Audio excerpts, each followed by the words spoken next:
उपमुख्यमंत्री एकनाथ शिंदेंना आपत्ती व्यवस्थापनावरनं वगळलं। मुख्यमंत्री देवेंद्र फडणवीस झाले आपत्ती व्यवस्थापनाचे प्रमुख। उपमुख्यमंत्री अजित पवारही आपत्ती व्यवस्थापन समितीत।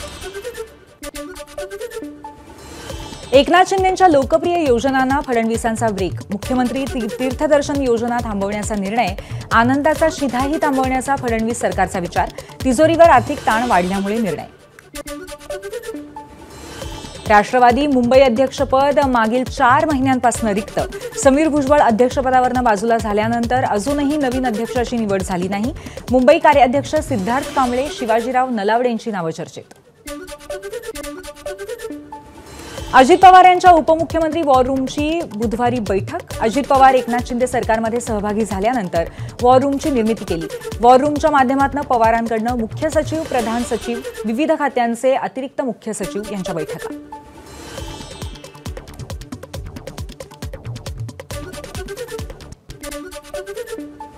ज्या आश्वासनांमुळे लाँग मार्च स्थगित करण्यात आला ती आश्वासनं आणि निलंबन आम्हाला मान्य नाही। सूर्यवंशी परिवाराची प्रतिक्रिया।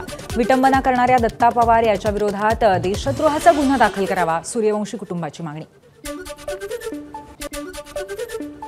आम्ही आंदोलन थांबवलं नाही तर 1 महिन्यासाठी स्थगित केलं। परभणीतल्या आंदोलनकर्त्यांच्या प्रतिक्रिया। सरकारने दिलेली आश्वासनं 1 महिन्यात पाळली नाहीत तर नाशिकहून पुन्हा एकदा लाँग मार्च काढणार, आंदोलनकर्त्यांचा इशारा।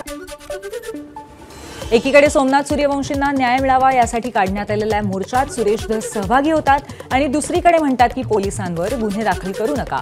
हा धस यांचा दुटप्पीपणा, विजय वडेट्टीवार यांचा आरोप।